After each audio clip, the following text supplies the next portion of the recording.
Guys, welcome to cooking with Geetha. நம்ம சேனலை subscribe பண்ணி வச்சுக்காதவங்க சப்ஸ்கிரைப் பண்ணிக்கோங்க. உங்களோட சப்போர்ட்டை நம்ம சேனலுக்கு கொடுங்க.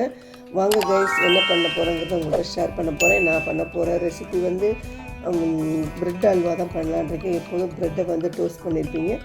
ஒரு நாளைக்கு வித்தியாசமாக நம்ம குழந்தைங்களுக்கு டிஃப்ரெண்ட்டாக இந்த மாதிரி அல்வா பண்ணி கொடுத்தீங்கன்னா குழந்தைங்க ரொம்ப விரும்பி ஆசைப்பட்டு சாப்பிடுவாங்க. ப்ரெட்டை எடுத்துக்கோங்க தேவையான அளவு. அதை நடு சென்டரில் 2 பகுதியாக வெட்டி எடுத்துக்கோங்க. வெட்டிட்டு அதை அப்படியே துண்டாக போட்டுருங்க. போட்டுட்டு நெய்யை கொஞ்சம் சொட்டு விட்டு நம்ம வறுத்து எடுத்துப்போம். நம்ம ப்ரெட்டை வந்து போட்டு நல்லா கொஞ்சம் ஓரளவுக்கு கலர் சேஞ்ச் ஆகிற அளவுக்கு நல்லா நீங்கள் ப்ரெட்டை வந்து வறுத்துக்கணும்.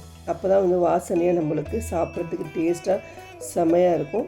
நம்ம எப்படி ப்ரெட்டு டோஸ்ட்டு பண்ணுறோம் பாருங்கள், அந்தளவுக்கு கொஞ்சமாவது ஓரளவுக்கு நம்ம வறுத்து எடுத்துக்கணும்.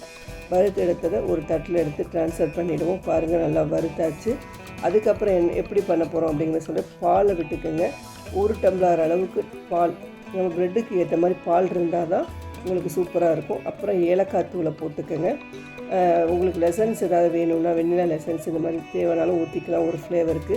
அடுத்த ப்ரெட்டை போட்டுருங்க. ப்ரெட்டை போட்டு நல்லா அப்படியே கிளறிட்டே இருங்க. நல்லா அதை அப்படியே குழஞ்சி வந்துடும். அதுக்கப்புறம் நாட்டு சர்க்கரை யூஸ் பண்ணுங்கள். சர்க்கரை வேண்டாம்.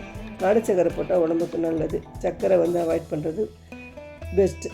அப்புறம் நெய் ஒரு 2-3 டேபிள் ஸ்பூன் அளவுக்கு நெய்யை விட்டுக்கோங்க. ரொம்ப வந்து நெய் செலவு ஆகாது.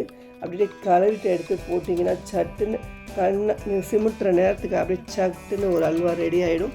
கண்டிப்பாக நீங்களும் ட்ரை பண்ணி பாருங்கள். பிடிச்சிருந்தா நம்ம சேனலை சப்ஸ்கிரைப் பண்ணிக்கோங்க, ஷேர் பண்ணிக்கோங்க. உங்களோட சப்போர்ட்டை கொடுங்க மக்களே. நம்ம அடுத்த ரெசிபியில் பார்க்கலாம். அது வரைக்கும் பாய்.